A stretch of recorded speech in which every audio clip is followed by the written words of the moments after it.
Anna was the proud owner of one of the largest aviation companies around. But managing her people? That was never her strong suit. She left that to her CEO, who ran the show behind the scenes, while Anna occasionally made her presence known, offering opinions that often did more harm than good.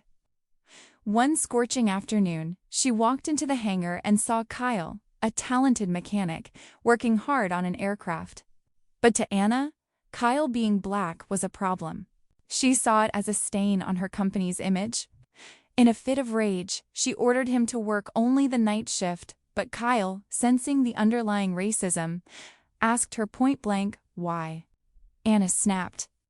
Her face turned red with fury, and in a rush of impulse, she fired him on the spot, screaming, "This job isn't for someone like you.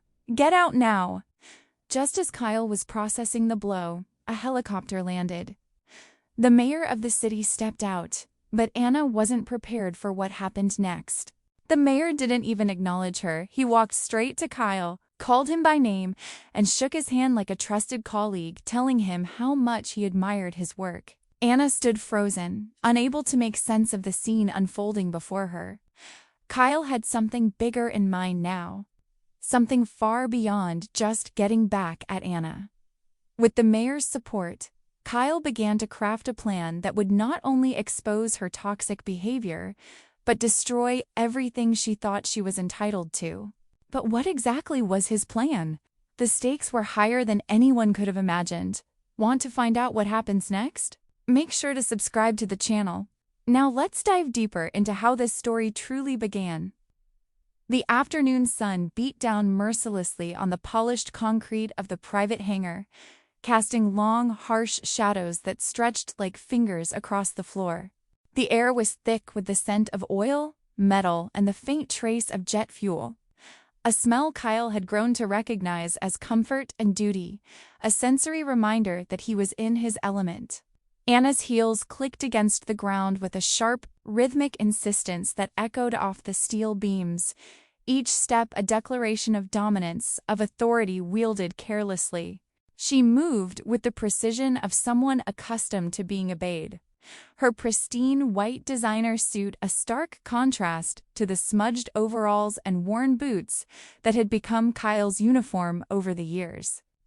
Kyle was bent over a rotor assembly, his hands smeared with the day's labor, the grime a testament to a life of devotion to his craft.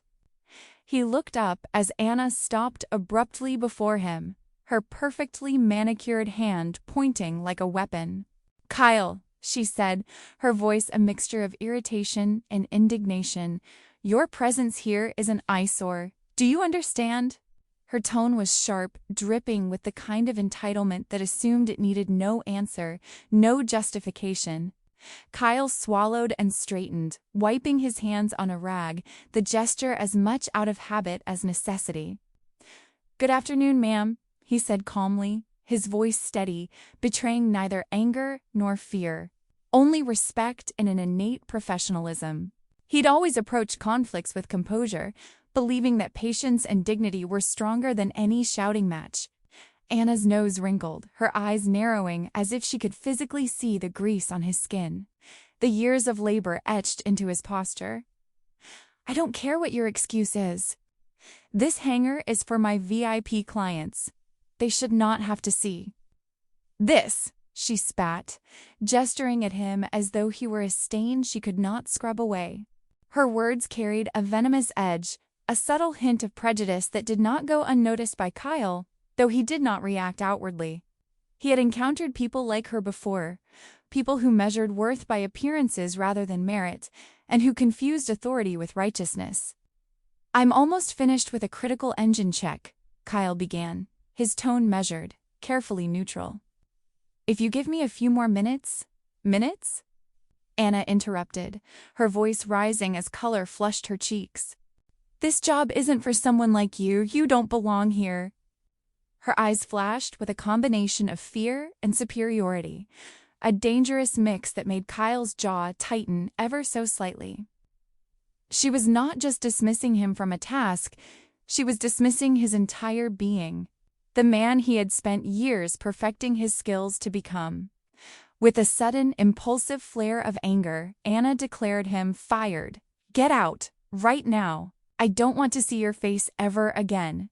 Her words were like a whip, striking him across the chest with humiliation. Kyle's hands twitched at his sides, an almost imperceptible gesture of restraint, the kind that came from years of choosing battles wisely. He didn't argue, didn't shout, didn't beg. He simply nodded, the weight of injustice settling on him like a physical burden. At that precise moment, the sound of rotor blades sliced through the tense air, a low, powerful hum growing louder with each passing second. A helicopter touched down smoothly on the helipad just beyond the hangar doors. The rhythmic thrum of its engine filled the space, shaking loose a few dust particles, but also breaking the oppressive tension that had coiled around Kyle like a vice. The doors of the aircraft swung open, and the mayor of the city stepped out. His presence commanding yet calm, an embodiment of authority that did not rely on intimidation. The mayor's eyes scanned the hangar, but, notably, did not linger on Anna. Instead, they found Kyle. Kyle, the mayor called, his voice warm and genuine, carrying across the expanse of metal and machinery. Kyle felt his chest tighten, a mixture of surprise and relief coursing through him. The mayor approached and extended a hand, gripping Kyle's firmly with a strength that conveyed respect and trust rather than mere formality. Anna froze, her face a mask of disbelief. Every muscle in her body seemed to stiffen, her mouth opening and closing like a fish out of water. She could not comprehend the scene unfolding before her eyes.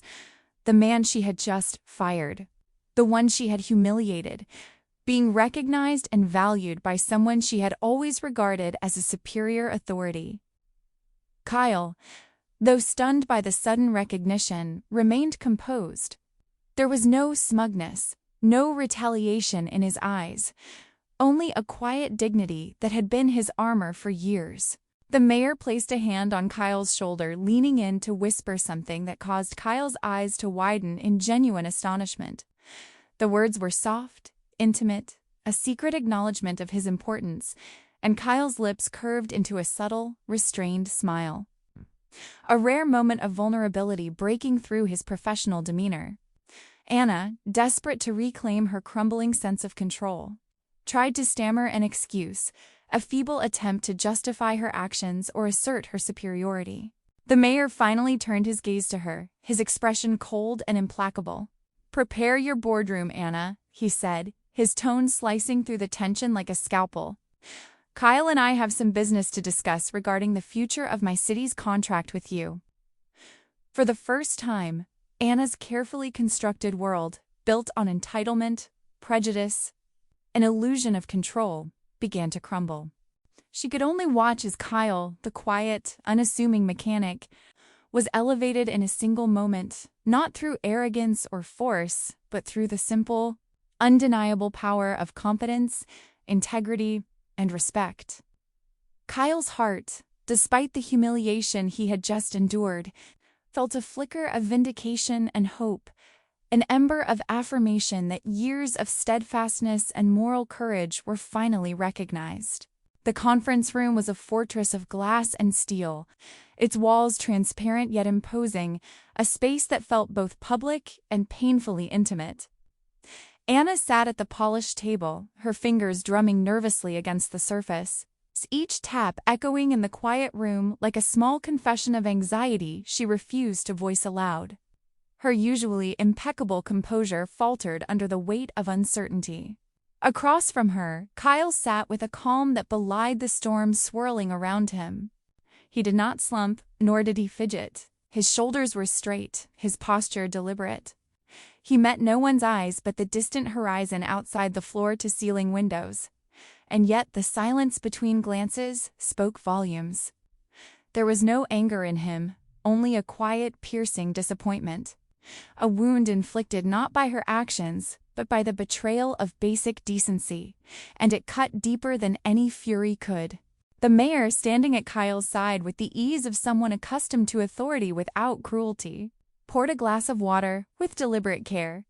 He handed it to Kyle as one might offer a chalice to a monarch, a gesture that subtly underlined the gravity of the man before him and the respect he deserved.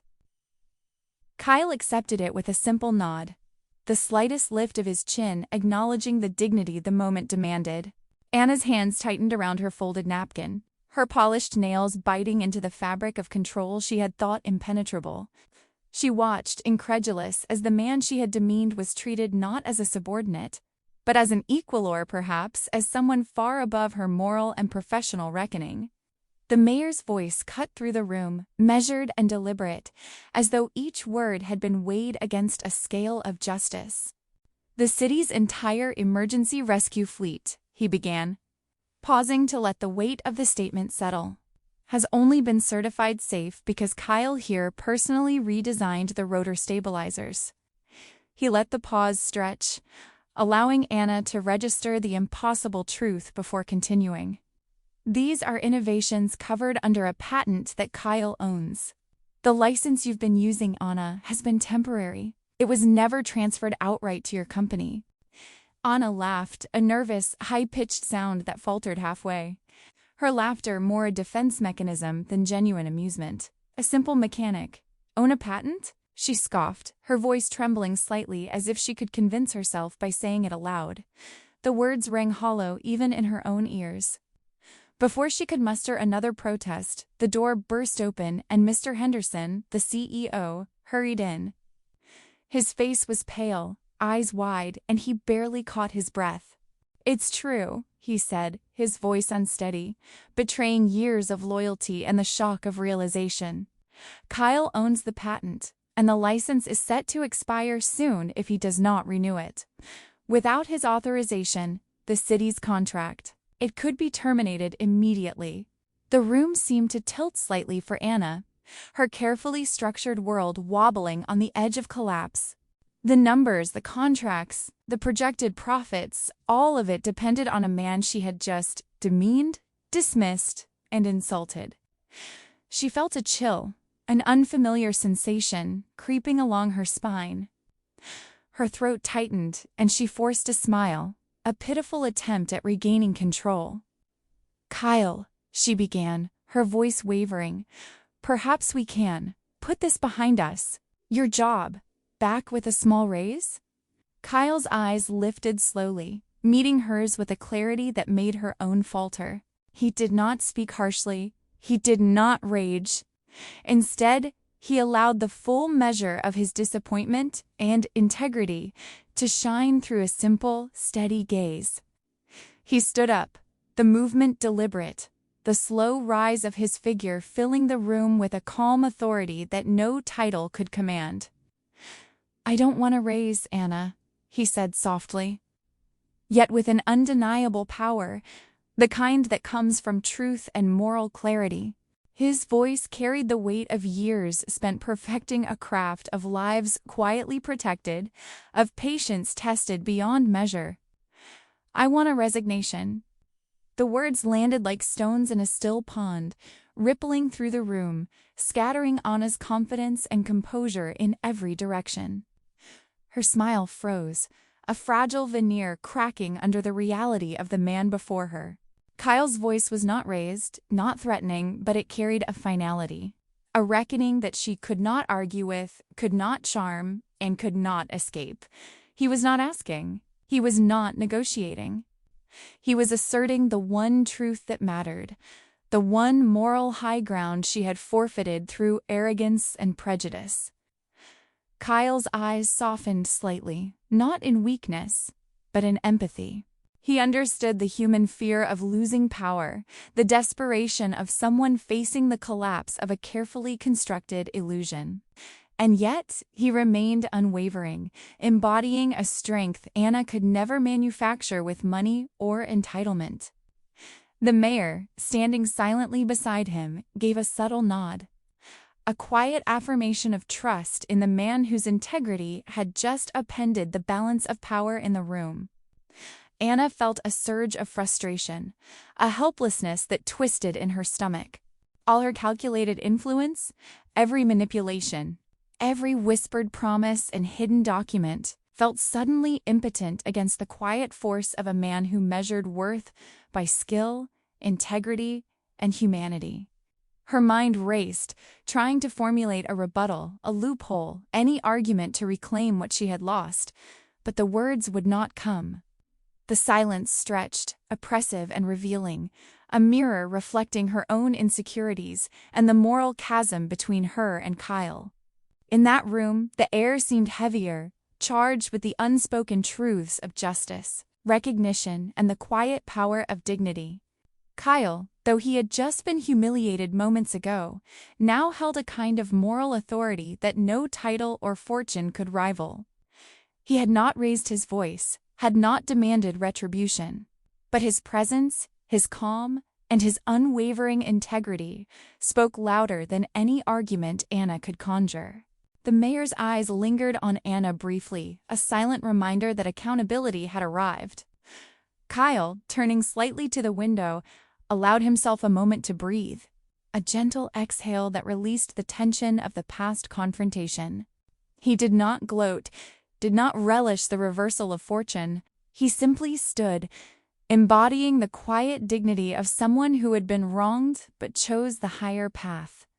Someone who understood that true power was measured not in fear or intimidation, but in the courage to do what was right.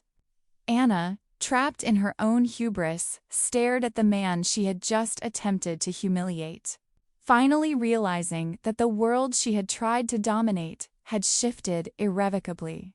Kyle was no longer merely a mechanic, no longer merely a subordinate.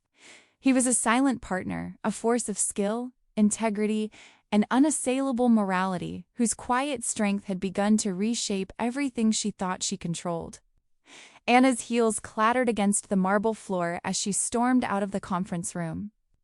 Her breathing shallow, a mixture of fury and disbelief vibrating through her chest.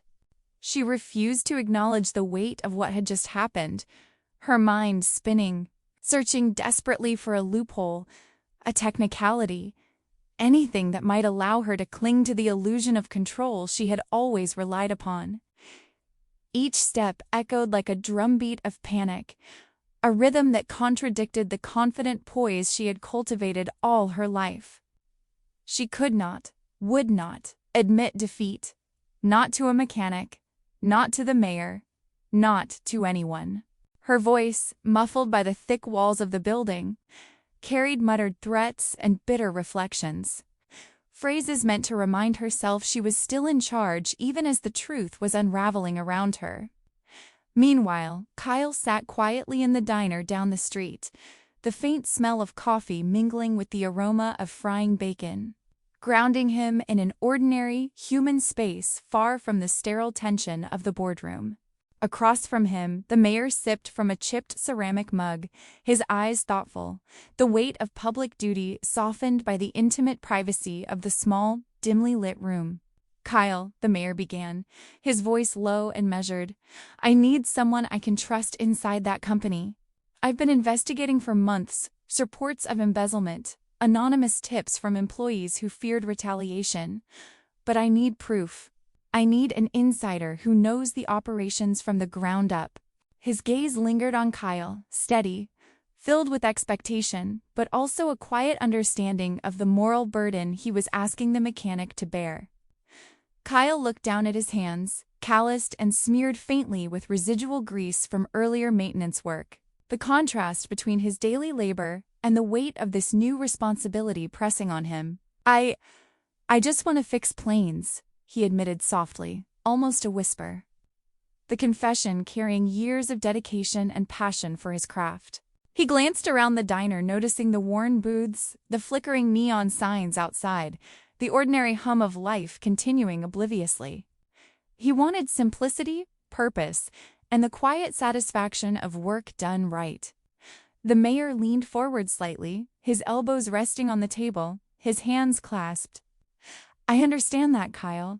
I do. There are people in that company, young mechanics, interns, employees, who are suffering because of her actions. You've seen it? You know the fear, the small injustices that accumulate into systemic harm. I need you to protect them. Not out of spite for Anna, but out of responsibility to those who have no voice.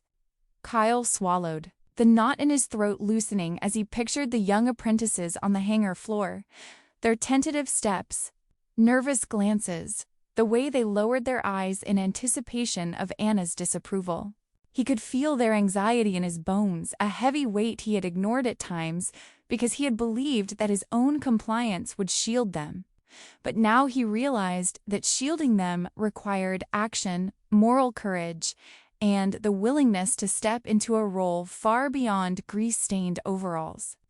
He nodded slowly, a quiet resolve forming in his chest, tempered with the awareness of how much he was risking, how unfamiliar and treacherous this new path might be. "I'll do it," he said finally. "I'll come back, but not as a mechanic.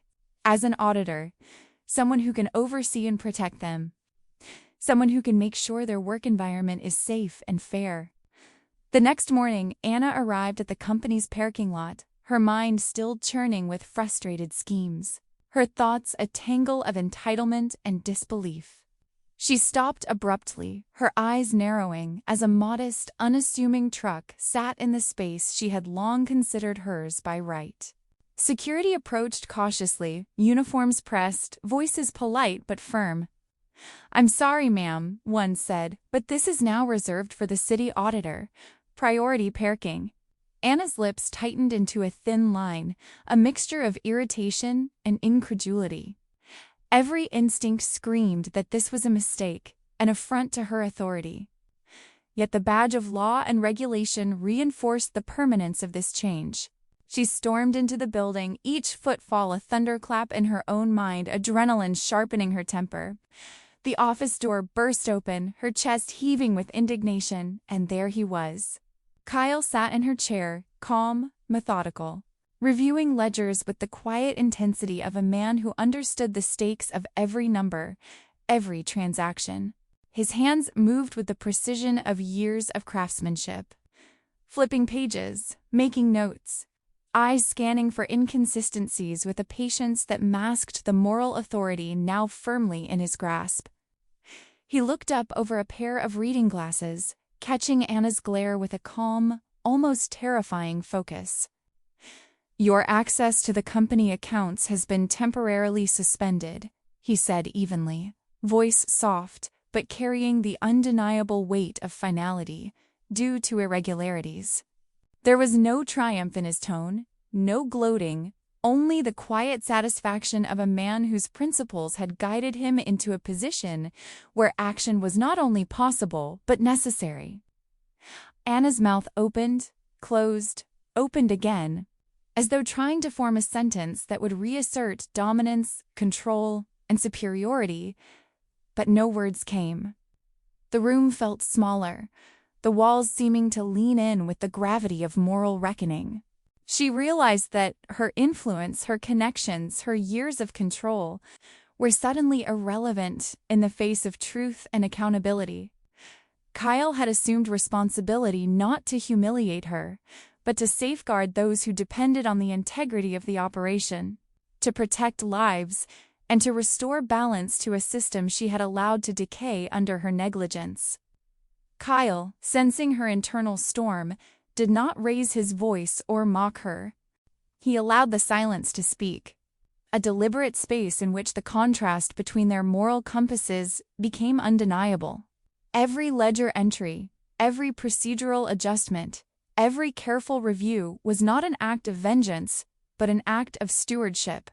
His hands, once coated in the grime of engines, now navigated the subtleties of corporate responsibility with equal precision, proving that competence paired with integrity could change lives.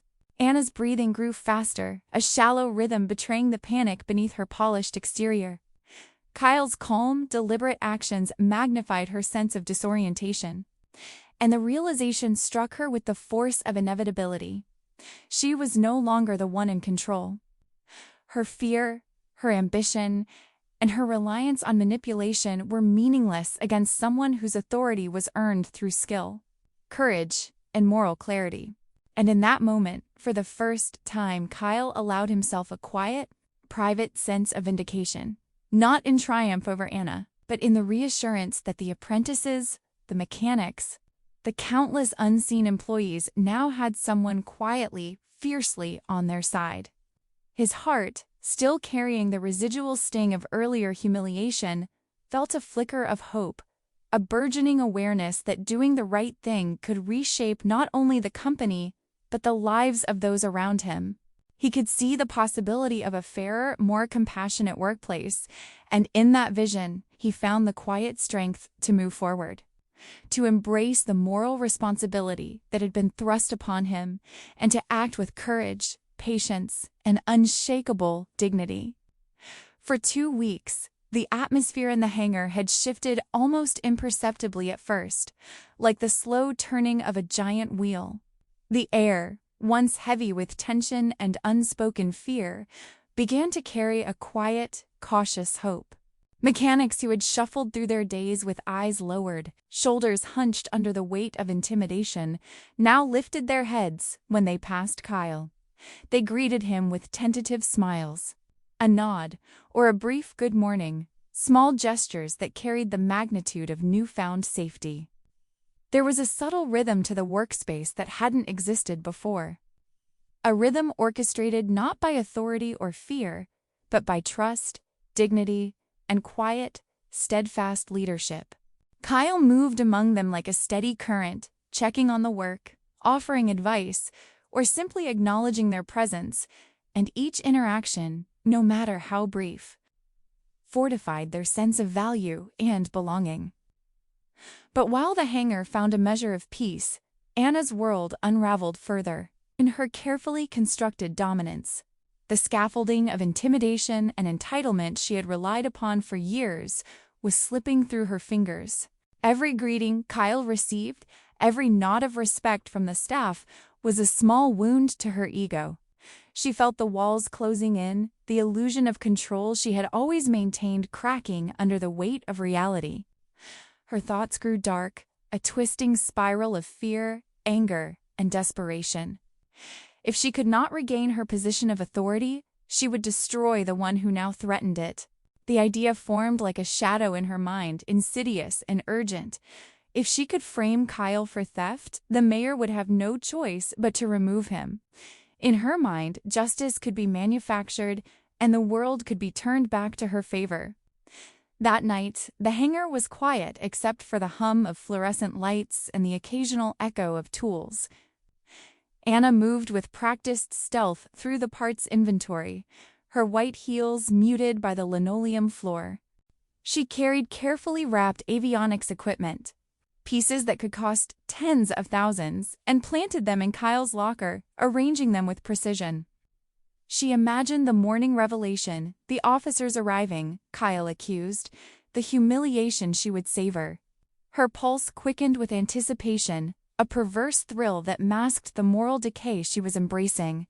Every step felt justified in her mind, every shadowed corner a stage for her revenge. Unbeknownst to Anna, Kyle was not far away. The janitor, Mr. Jenkins, an elderly man whose hands trembled with age and arthritis, was struggling with a malfunctioning floor buffer. Kyle, though exhausted from the day's work, could not ignore the man's plight.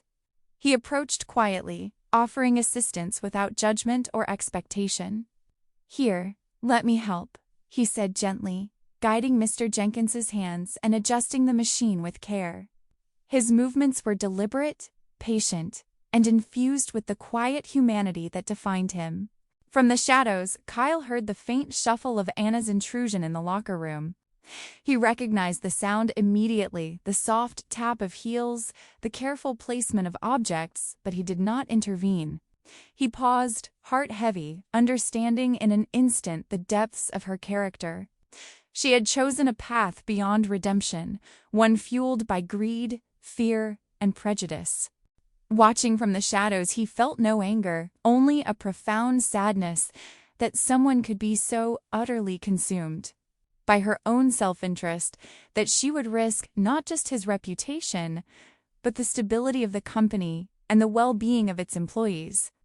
His hands, still slightly greased from helping the janitor, tightened around a wrench for a moment, a reflex of suppressed frustration, before he released it and stepped back into the shadows, allowing the night to carry on undisturbed. Morning arrived with a crisp chill in the air, the first light spilling into the hangar and glinting off the polished metal of the aircraft. Anna, convinced of her imminent triumph, strode through the hangar with a triumphant grin, her excitement barely contained. She had rehearsed her words, the accusations she would hurl, the indignation she would feign, and the shock she anticipated on Kyle's face. By mid-morning she had summoned the police, her voice trembling with a mix of anticipation and false bravado as she directed them to search the lockers for the missing equipment.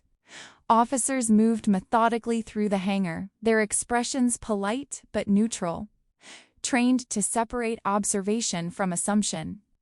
They reached Kyle's locker and began their inspection, carefully opening the door, scanning the contents, and then stopping abruptly. Instead of the expensive avionics equipment Anna had planted, they found only a single envelope, neatly addressed to Anna herself. The handwriting was precise, unmistakably Kyle's, and the silence that followed was deafening. Anna's triumphant grin faltered, then collapsed entirely. Her eyes widened, the color draining from her face as she lifted the envelope with trembling hands. The room seemed to contract, the weight of exposure pressing in from all sides. The officers exchanged quiet glances, unsure if intervention was necessary. But the message was clear even without words. The one she had attempted to destroy had anticipated her move and turned it back upon her, not with malice, but with the quiet ingenuity and foresight that defined him. Kyle emerged from the shadows then, his presence calm, unassuming, yet imbued with the quiet authority of someone who had watched, judged, and acted not from anger, but from principle. He did not smile, did not gloat. He merely regarded Anna with the same calm, measured gaze he always carried, allowing the truth of her actions to stand for itself. The young mechanics, watching from their workstations, felt a surge of awe and relief, their hearts lifted by the realization that the man they trusted had not only protected them, but also outmaneuvered the cruelty that threatened their safety and dignity. Anna's breathing grew ragged, her carefully rehearsed triumph dissolving in the face of irrefutable truth. Kyle's quiet victory did more than save him from false accusations. It restored order, reinforced justice, and allowed hope to bloom in a space that had long been suffocated by fear. In that moment, Kyle was not simply a mechanic, not simply a man wronged. He was the guardian of the hangar, a silent protector whose actions spoke louder than any words, and whose quiet dignity left an indelible mark on all who witnessed it. The envelope, resting untouched on the locker's shelf, symbolized the moral clarity of the man who had turned sabotage into revelation. And in the soft hum of machinery, the renewed light glinting off polished metal, the hangar seemed to breathe again, carrying with it the promise of fairness, vigilance, and the quiet power of integrity. Anna's hands trembled as she held the envelope, the paper thin yet weighted with the promise of vindication. She tore it open in front of the officers, expecting a confession, a piece of evidence that would vindicate her, proving that Kyle had acted out of deceit or personal ambition rather than integrity. Her fingers quivered with anticipation, a mixture of triumph and fear coursing through her veins. As the flap fell away, her breath caught, not from satisfaction, but from disbelief. Inside, she found a printed photograph, crisp and undeniable. Her own face stared back at her, captured in the harsh glare of the locker room's fluorescent lights. She was crouched near Kyle's locker, carefully placing avionics components with precise movements. Every detail of her self-serving plan documented in vivid clarity. Her mouth opened, closed, and opened again, a mute witness to her own unraveling. The blood drained from her face as the officers looked on, their expressions neutral yet expectant, knowing instinctively that the truth had just been revealed. Kyle stepped forward, his presence calm and measured, the weight of his quiet authority filling the space between them. "I installed safety cameras in the locker room during my first week as auditor," he said softly, voice carrying a mixture of quiet authority and compassionate restraint. His eyes, steady and clear, met those of each officer in turn. "It was a project I approved myself after reviewing past inventory discrepancies. I anticipated attempts like this, not because I expected malice from anyone specific, but because history had shown a need to protect the integrity of this workplace." There was no trace of triumph in his tone, only a calm, almost paternal certainty. A man ensuring fairness without allowing ego to cloud judgment. One of the officers, a tall man with a kind face, shifted his gaze to Anna. Recognition flickered in his eyes as he remembered Kyle from the community center, where he volunteered tirelessly with underprivileged youth, teaching mechanics, mentorship, and resilience. The officer's voice was sharp, tinged with disdain as it cut through the tension. "Do you really want to file a false report, Miss Anna? You know that's a crime. Do you want to go down that path?" Anna's lips quivered, her pride screaming to retort, to assert control over the narrative, yet she found herself frozen. Kyle, sensing the potential for escalation, intervened quietly, his voice gentle yet commanding, like a calm current directing a chaotic tide. "There's no need to arrest her yet," he said. "I want to handle this internally, within the company. My goal isn't to punish, but to protect the employees and the company's reputation. Justice can be served without creating more harm than necessary." His gaze softened slightly, not toward her, but in acknowledgement of the delicate balance he now held, the responsibility to act rightly while minimizing collateral damage. Anna's eyes narrowed, and a shiver ran down her spine, a mixture of humiliation and rage burning beneath the surface. She realized with a cold, sinking sensation that Kyle had just spared her from jail. He had the power to destroy her legally, morally, and socially, yet he chose mercy. And still, her pride refused to allow gratitude to pierce the walls she had built around herself. Instead, a darker, more corrosive hatred took root. Festering as she trembled, lips pressed tight to suppress the sobs of shame that threatened to escape. Her voice, barely audible, carried venom disguised as a whisper as she leaned toward him, a ghost of defiance lingering in her trembling form. "You may have won this battle," she hissed, her words deliberate, meant to wound. "But the war isn't over. I've called a board meeting. I will leverage my family's majority shares, and I will remove both you and your little ally, the mayor, from interfering in what's mine." Her eyes glinted with the cold calculation of someone who had not yet relinquished hope, though the fire of justice was closing in. Kyle watched her retreat, her frame diminishing as she strode toward her office, a storm contained within a fragile exterior. He did not gloat, did not raise his voice. He allowed the moral weight of the moment to settle over him and those around. The young mechanics peeked from their workstations, hearts lifting with relief and awe, witnessing the quiet victory of a man whose strength came not from dominance, but from integrity, foresight, and an unwavering commitment to fairness. As Anna disappeared behind the office doors, Kyle's phone buzzed softly in his pocket. He retrieved it and saw the message from the mayor. "The trap is set. Is she taking the bait?" Kyle's lips curved into a faint, thoughtful smile, not of triumph, but of quiet satisfaction. The situation was far from resolved, yet he felt the subtle reassurance that justice, foresight, and patience could shape outcomes far greater than anger, manipulation, or intimidation ever could. He slipped the phone back into his pocket, returning his gaze to the hangar, to the employees whose trust he had safeguarded, feeling a sense of deep responsibility and purpose. In the locker room, the envelope remained unopened by anyone else, a silent testament to the moral clarity and quiet vigilance of the man who had anticipated wrongdoing, yet chose restraint over retaliation. The hum of machinery in the hangar seemed almost softer now, a cadence of relief and renewal. Kyle's presence exuded reassurance, a steady anchor in a sea of uncertainty, reminding everyone present that courage need not roar. It could whisper through action, observation, and steadfast moral integrity. And in that quiet, resonant space, the foundation of something stronger than fear or manipulation began to take shape. A community bound by trust, fairness, and the courage to do what was right, even when it demanded patience, empathy, and self-restraint.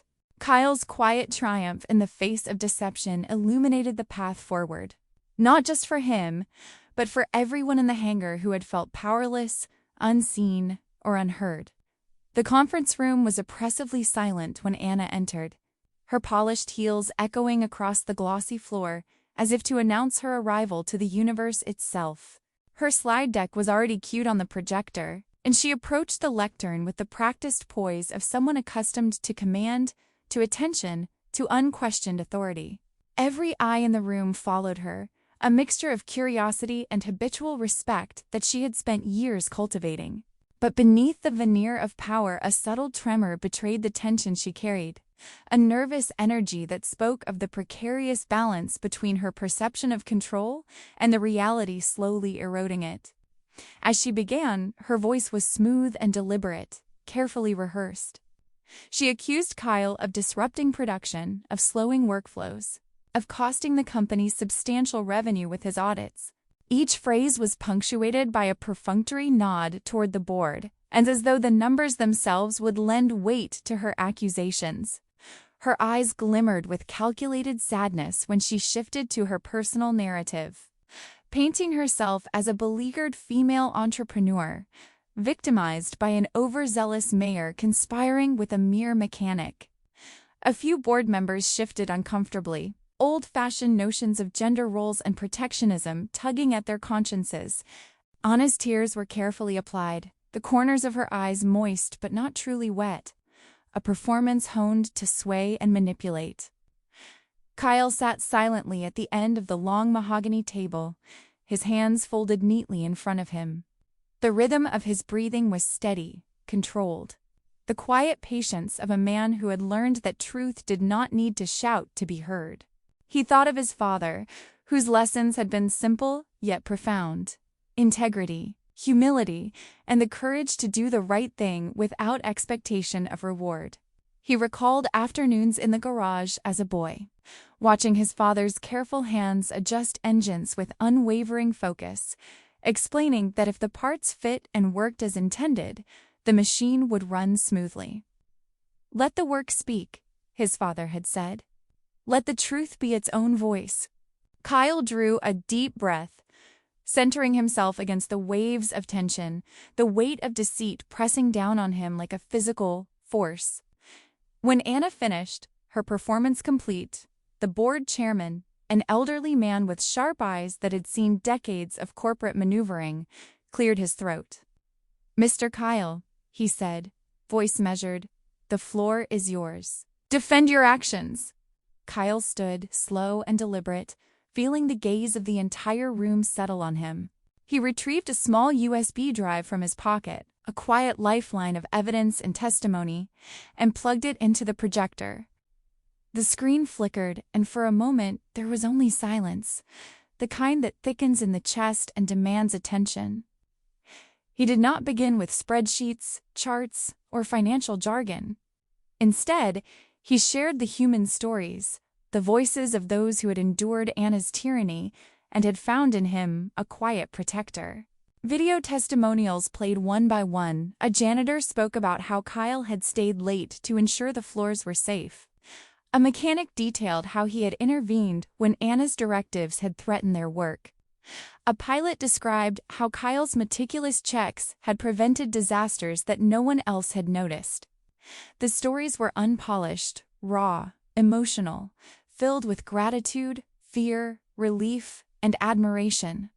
Each narrative built upon the last, weaving a tapestry of human experience and moral courage that contrasted sharply with Anna's polished but hollow presentation. The room grew still, the weight of truth pressing against the walls of corporate formality. Board members shifted in their chairs, unaccustomed to such unvarnished honesty, their eyes damp with the gravity of the testimonies. Even the most stoic faces softened as the reality of the people behind the company became undeniable. Anna's protests, shrill and furious, tried to pierce the atmosphere. Employee opinions do not matter. Profits are the only measure of success. Her voice rose, a desperate crescendo attempting to drown the quiet authority Kyle exuded, but it failed to hold the room's attention. Kyle clicked to the next slide, revealing a graph that crystallized the contrast between leadership styles. Under Anna's tenure, profits had fallen by 40%, largely due to the high turnover of employees who felt undervalued, dismissed, or afraid. In the 3 short weeks of his audit, efficiency had risen 15%, a tangible reflection of the renewed morale, improved workflow, and protective oversight he had implemented. The numbers spoke not as cold statistics, but as reflections of human care, of attentiveness to the people whose labor powered the company. Just as the board members began to nod, murmurs of agreement rippling through the room, Anna unveiled her trump card. With a flourish, she produced a legal document, her fingers trembling just slightly, betraying her own anxiety beneath the practiced mask of confidence. The document stated that her family trust held a majority share in the company, granting her legal authority that could not be overridden by the board on key decisions. A ripple of tension swept through the room, a tangible clash between moral authority and legal entitlement. Anna's eyes gleamed with the excitement of seeming invincibility, her chest rising and falling with the intoxicating rhythm of power reclaimed. Yet Kyle remained calm, unshaken, understanding that this was only one part of a larger, intricate web of consequences and revelations. His attention flicked briefly to the employees seated along the periphery of the room, their eyes filled with hope and trust, a living reminder of the stakes that transcended legal documents or corporate maneuvering. The moral weight of his work, the lives he had protected, and the integrity he had maintained could not be captured by a single clause, a single sheet of paper. In that quiet moment, the room itself seemed to hold its breath, awaiting the next move, the next revelation that would test the limits of authority, ethics, and human courage. The tension was almost tangible, thickening the air like smoke. Kyle's steady presence, grounded in humility and purpose, contrasted sharply with Anna's theatrical display of entitlement. Every twitch of her hand, every forced tear, every calculated pause highlighted the fragility of her position, not in law alone, but in the court of human conscience. And as he stood there, poised, calm, and unwavering, the board could sense that the story was far from over. That while Anna wielded legal authority, Kyle's truth, patience, and integrity had already begun to reshape the company from the inside out. Anna's lips curled into a triumphant smirk, her mind racing with the sense of invincibility that had always accompanied her family name and her inherited wealth. She leaned back slightly in her chair, letting her eyes sweep across the room with calculated dominance. 51% of the voting stock, her father's gift through the family trust, was a shield, a fortress behind which she believed no scrutiny or accountability could reach her. She envisioned the board's subtle compliance, the way they would nod, hesitant but bound by legal obligation, and felt a surge of satisfaction that bordered on euphoria. To her, this was the culmination of her carefully constructed life, untouchable, unchallenged, and in full control. Then, without warning, the doors of the conference room swung open, slicing through her reverie. The room seemed to contract, the sudden presence of the mayor commanding immediate attention. But it was not only him. He was accompanied by an elderly woman seated in a wheelchair, her silver hair neatly combed, her posture dignified despite the constraints of age. Anna's breath hitched, her eyes widening in disbelief. Margaret, her estranged aunt, the woman she had lied about for years, claiming she was senile and safely tucked away in a care facility, sat silently. surveying the room with calm, piercing eyes that seemed to see straight through Anna's facade. Anna's smirk faltered. Her hands, which had been clasped lightly on the table, tensed, her knuckles whitening. A pale flush crept across her cheeks as the reality hit her, the truth she had suppressed for years. The careful deception she had maintained was crumbling in front of the entire board. Margaret had not been hidden, had not been incapacitated. And now she had arrived at the exact moment when Anna's legal shield seemed strongest. The gravity of exposure settled over Anna like a weight, an anchor that threatened to drag her confidence into a sinking abyss. The mayor's voice cut through the tense silence, measured, deliberate, yet tinged with warmth as he addressed the board. "You may not know this," he began, "but Kyle has spent countless weekends repairing Margaret's vintage airplane, completely free of charge. This began months ago, through a mutual friend at the community center. In doing so, he has built a friendship founded on respect, trust, and integrity. It is through this relationship that Margaret has become intimately aware of Kyle's character and the reality of the situation here." The room seemed to hold its collective breath. Anna's eyes darted between the mayor and her aunt, a silent scream of disbelief rising within her chest. She opened her mouth, ready to fabricate some narrative, but the words lodged in her throat, powerless against the unfolding truth. Margaret's eyes, steady and unwavering, met Anna's, and for the first time, Anna felt the full weight of accountability pressing down upon her. Margaret's voice, frail yet resolute, broke the silence. "This family trust," she said, each word deliberate, "contains a competency clause. It was created to protect the company from the decisions of any individual who might endanger its reputation or financial stability. If the majority shareholder acts in a manner that compromises these interests, the voting rights revert immediately to the eldest living relative." Her gaze flicked briefly to Anna, then softened as it rested on Kyle because of the police incident. The racist behavior caught on camera, and the evidence of embezzlement uncovered during the audit. I am invoking this clause, effective immediately. Anna's body seemed to convulse with outrage. She lunged across the polished table, her fingers clawing toward the legal documents, her scream piercing the room. "This is a lie! You have no right!" Her voice cracked, a mixture of fury, desperation, and disbelief, as security guards moved swiftly to restrain her. The once confident smirk was gone, replaced by a mask of raw panic. The vulnerability of a person stripped of power in front of witnesses she had long believed were pliant to her control. Margaret, calm and resolute, regarded Anna with something closer to pity than anger.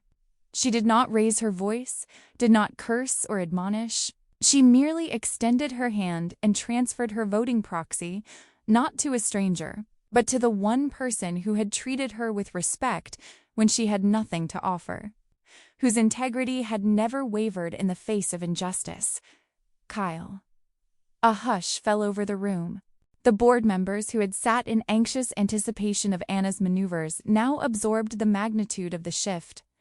Kyle, standing quietly, almost reverently, accepted the proxy. His eyes, calm and centered, met Margaret's briefly, acknowledging the trust placed in him. Then he turned to the board, his voice steady, carrying the weight of responsibility without arrogance.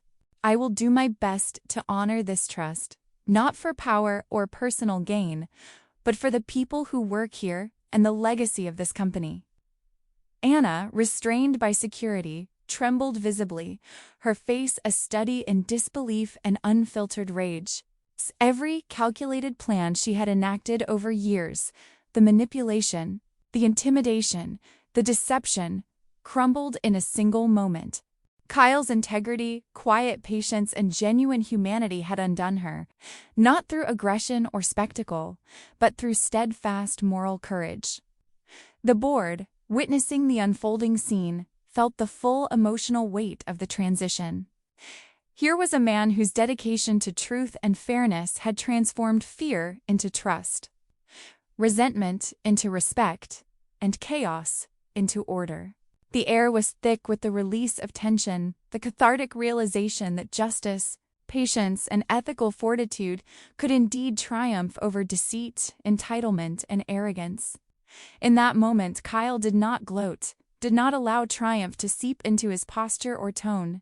He simply stood, steady and unwavering, feeling the profound responsibility that had been entrusted to him. Around him, the employees present, janitors, mechanics, administrative staff exhaled collectively, sensing that someone who truly valued them, their work, and their dignity had assumed the mantle of leadership. Anna's gaze, wild and searching, met Kyle's for a fleeting second. She saw not malice in his eyes, but something far more potent, the quiet certainty of a man whose actions were guided by principle, not ego. And as the doors closed behind the security team, carrying her away from the conference room and her illusions of dominance, the atmosphere shifted completely. It was no longer a room dominated by fear, manipulation, or inherited power. It was a room suffused with the promise of integrity, hope, and the redemptive force of human decency. The moment the transfer of voting power was officially recognized, a profound silence fell over the boardroom. For a brief instant, it seemed as if the air itself had shifted, carrying with it the collective tension of months of manipulation, fear, and uncertainty. But that fragile quiet shattered almost immediately. Anna's composure, built painstakingly over years of inherited privilege, crumbled entirely. Her eyes, once calculating and measured, blazed with an uncontrolled fury, and her lips trembled as she unleashed a torrent of words she had no longer the capacity to temper. "You think you can take what is mine?" she shouted, her voice sharp, cutting through the room like glass. Her gestures became wild, each movement punctuating a sentence that would have once been carefully choreographed for maximum intimidation. She turned to the board members, those who had once deferred to her authority, and hurled insults with a venomous precision born of desperation. "You're blind!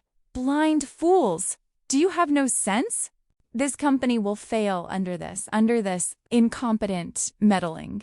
Her gaze snapped to Margaret, her estranged aunt, and she spat words laced with personal betrayal, accusing her of deceit, manipulation, and familial treachery. Then, as if the walls of her moral restraint had collapsed entirely, Anna turned to Kyle. Her voice dipped into cruelty that made the room flinch, each word cutting deeper than any legal document could. She hurled racial slurs aimed to wound, to intimidate, to strip him of dignity in the eyes of everyone present. Yet, in her desperation, her attacks only highlighted her own moral bankruptcy. The board members, the employees, and even the security staff watched in a stunned silence, the full weight of her unraveling character laid bare before them. Cameras captured every nuance, every inflection, every tearless scream, a testimony to the chaos that unchecked entitlement and arrogance can create. Kyle stood at the end of the table, steady as ever. His hands rested calmly at his sides, his posture upright but unassuming, the embodiment of restraint and moral fortitude. He spoke once, his voice carrying quietly yet firmly across the room. "Please escort the former owner off the premises. Gently. We don't need to be like her." There was no trace of vindictiveness, no satisfaction in her humiliation, only a quiet, resolute command, the kind that comes from someone who understands that power is not the measure of character, but the way one wields it responsibly. Security moved swiftly, but with deliberate care, guiding Anna toward the exit. She resisted initially, her feet dragging, her fists flailing as she shouted over her shoulder, desperate to reclaim her imagined dominion. "You'll ruin this company without me. Kyle, you don't know how to run a business? You'll destroy everything I built." Her voice rang with the desperation of someone who had believed themselves untouchable, yet now faced the undeniable reality of their actions. Each word was a dagger thrown in anger, but it landed harmlessly. The integrity she sought to undermine had already taken root elsewhere. As the doors closed behind her, an eerie, almost sacred silence filled the room. The tension, so tightly wound, began to unravel in small, imperceptible ways. Board members exhaled. Employees shifted from anxious postures to tentative relief, and a sense of cautious optimism began to filter through the space. All eyes turned to Kyle, curiosity and trepidation mingling as the question hung in the air. Would he seize this moment to assert dominance? To let power intoxicate him as it had so clearly done to Anna? Kyle loosened his tie, a subtle gesture of humility and humanization, and turned to face the staff who had witnessed the entire spectacle. His eyes scanned the room, meeting each gaze with quiet sincerity, acknowledging the fear, hope, and relief that swirled within them. "I don't know everything about business," he said, his voice calm and deliberate, "but I know about engines. And this company is just a big engine. If one part is broken, we fix it. We don't throw it away." His words were simple yet profound, a metaphor not only for machinery but for people, relationships, and the systems that sustain both. The employees exchanged glances, some nodding, some smiling cautiously. Feeling the weight of years of fear and uncertainty begin to lift. In that moment, Kyle became more than a leader. He became a symbol of resilience, integrity, and quiet strength, the type of leadership that restores trust without demanding it, that inspires without coercion, that strengthens without fear. Before anyone could fully absorb the shift, the CEO's phone rang sharply, cutting through the reverent atmosphere. Kyle's brow furrowed slightly as the device was answered. The news that came through sent a shiver through the room. The bank had called in a massive, enormous sum Anna had secretly taken out during her tenure as majority shareholder. Forged approvals included, unbeknownst to the board or any oversight. The employees collectively exhaled, realizing that although Anna had been removed, the company still faced a monumental challenge. Kyle's response, however, was measured. He did not flinch, did not panic. Instead, he absorbed the gravity of the situation and allowed a thoughtful pause to settle across the room, letting everyone see that while challenges remained, fear would not dictate their response. The lessons of patience, moral courage, and integrity, the very lessons he had embodied throughout the last weeks, had not only carried him through personal trials, but now provided a foundation for facing this financial storm. The room seemed to recalibrate itself around his quiet authority, the promise of steadfast guidance reassuring even those who had once trembled under Anna's shadow. The hum of fluorescent lights above felt softer somehow, as if the physical space itself acknowledged the change. Employees began to murmur softly among themselves, cautious optimism threading its way through anxious hearts. Kyle's calm, thoughtful presence anchored the room, a reminder that leadership was not the wielding of power, but the careful stewardship of people, trust, and purpose. And in that delicate balance, amid the remnants of chaos Anna had wrought, the first true glimmer of renewal, hope, and collective resilience began to take shape. The room, still echoing with the silence that had followed Anna's removal, was suddenly pierced by a different kind of tension. The CEO's phone call had delivered devastating news. The bank had uncovered the massive loan Anna had secretly taken out, forged board approvals and all, and demanded immediate repayment of $5 million by midnight.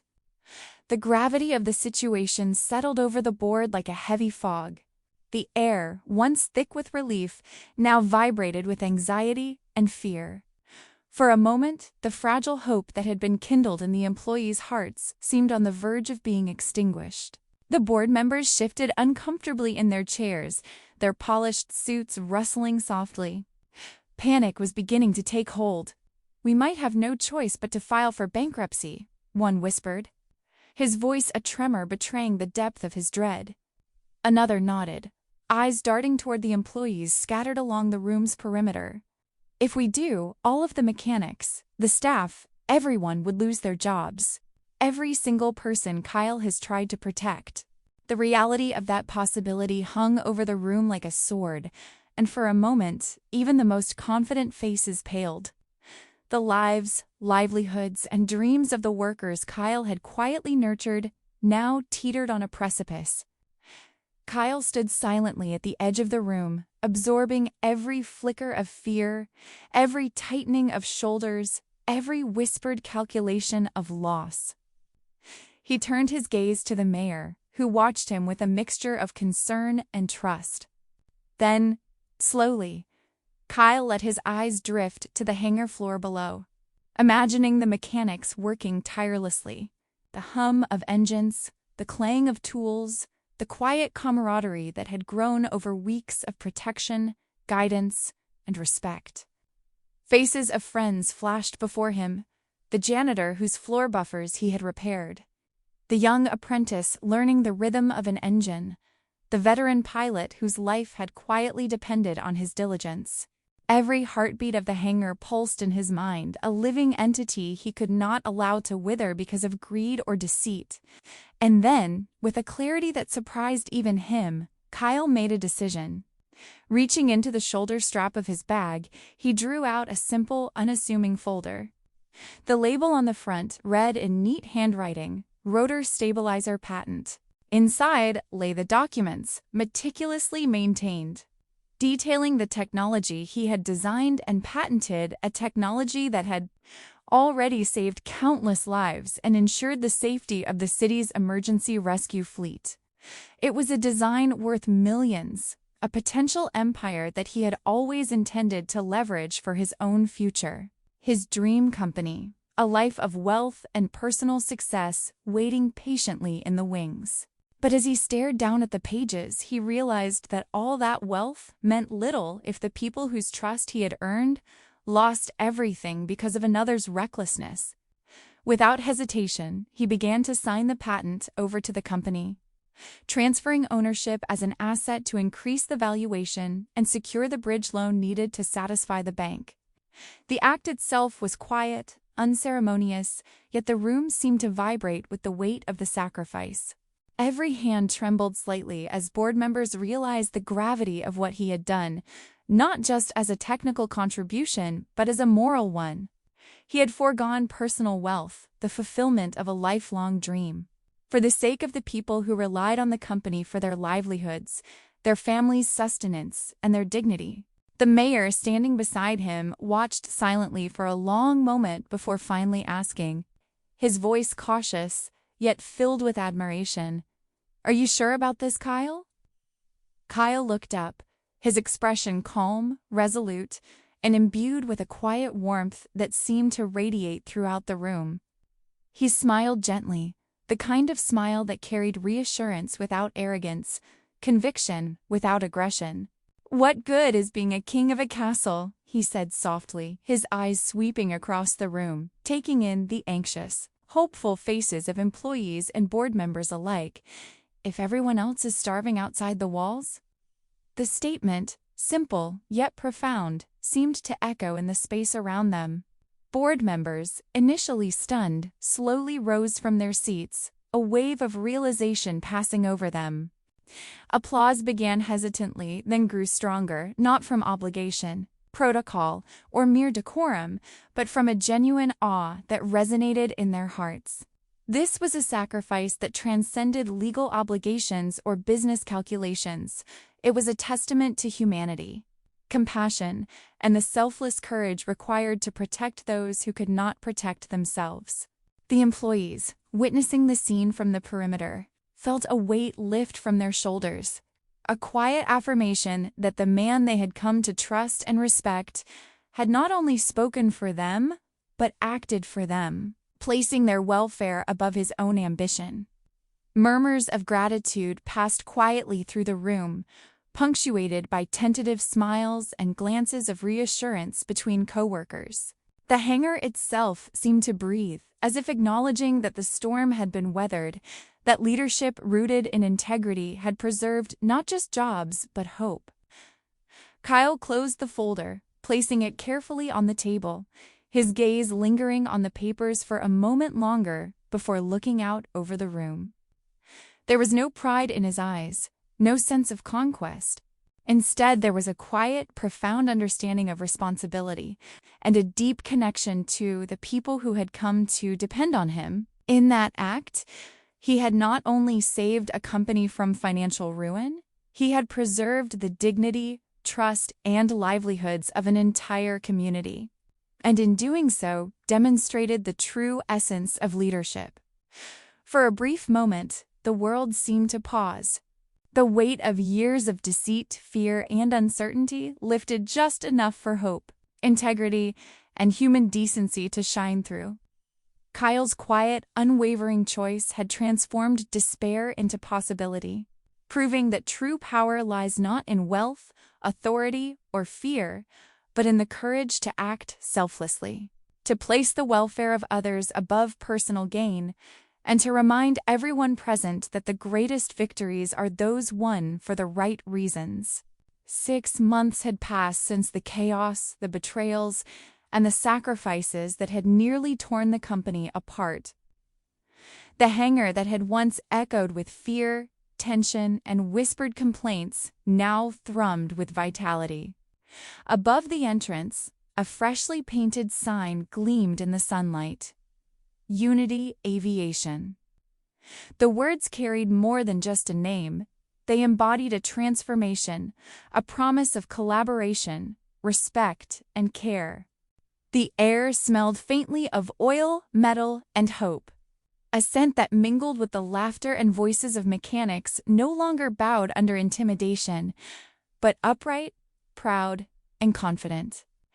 The floor was cleaner, the benches orderly, and yet the space retained the heartbeat of a living, breathing workshop, the rhythm of engines, of people, of shared purpose. Kyle moved among them, a familiar presence yet transformed. Technically, he was the CEO, a title that could have distanced him from the mechanics and apprentices who now looked up to him, but he chose not to allow it. Instead, half of his day was still spent in a navy blue jumpsuit, hands greasy, sleeves rolled, teaching apprentices how to truly listen to an engine. "You have to feel the hum," he would say quietly, leaning close, fingers tracing a gear, listening as if the machine itself whispered its needs. It tells you when it's happy, when it's stressed, and when it's in pain. Young eyes widened, absorbing each lesson, not just about mechanics, but about patience, attentiveness, and respect for the work they loved. From time to time, Kyle would glance up at the office windows where board members once presided over tense meetings. The view was no longer a reminder of corporate battles or power struggles. It was a testament to what could be achieved when integrity, care, and moral courage guided decisions. Each person on the floor, from janitors to seasoned pilots, had a voice now, and their smiles, laughter, and quiet nods of appreciation were the rewards Kyle felt most deeply. Meanwhile, Anna's world had contracted drastically. Reports trickled in from the city, whispers that she had been spotted in a neighboring town working as a hostess at a chain restaurant. Lawsuits from investors over embezzlement and fraud had stripped her of wealth. Her reputation fractured, her connections severed. In her absence, the hangar had shed the lingering shadows of her authority, and Kyle had stepped forward not with vengeance, but with the quiet strength of someone who understood that true justice often unfolds without spectacle, that healing and restoration outweigh punishment. One bright afternoon, the familiar drone of a helicopter broke through the hum of the workshop. Mechanics paused mid-task, eyes scanning the sky, and the doors swung open as the mayor descended. He had returned not in the grandeur of prior inspections, not in a swirl of pomp or to assert influence, but simply to get a routine tune-up. There was no fanfare, no tension, just the natural respect that had grown between him and Kyle, founded on trust, collaboration, and shared commitment. Kyle approached, wiping his hands on a rag in the same practiced motion that had once signified exhaustion and anxiety, but now it carried pride and fulfillment. The mayor handed him a newspaper clipping. And Kyle's eyes scanned the bold headline, Unity Aviation voted best place to work in the state. A warmth spread through him, a quiet affirmation of every decision, every moment of restraint, and every act of moral courage he had undertaken. The recognition was not simply for him, but for the collective spirit he had nurtured, the apprentices who had gained confidence, the mechanics who now laughed freely, the staff who felt protected and valued. He looked around the hangar, taking in the scene, a diverse group of workers collaborating seamlessly, the sound of drills, hammers, and engines harmonizing like a symphony. A young mechanic let out a laugh over a misaligned bolt, and Kyle caught the exchange, smiling to himself. It was a small moment, yet it spoke volumes about the transformation, the human connection, the sense of belonging that had been absent before. Peace settled into his chest, deep and resonant, the kind that comes from knowing you have done right by people who cannot repay you in any way other than their trust and respect. Kyle wiped his hands once more on the rag, the motion familiar, grounding, symbolic.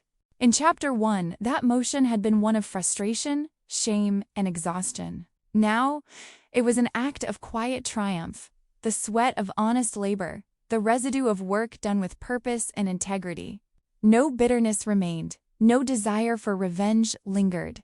He understood fully that the true victory had not been the downfall of Anna, nor the reclaiming of control, nor the saving of the company it had been improving, to himself and everyone around him, that kindness, compassion, and moral courage are far stronger engines than fear, cruelty, or hate. As the sun began to lower, casting long, warm shadows across the hangar floor, Kyle moved toward the last plane awaiting inspection.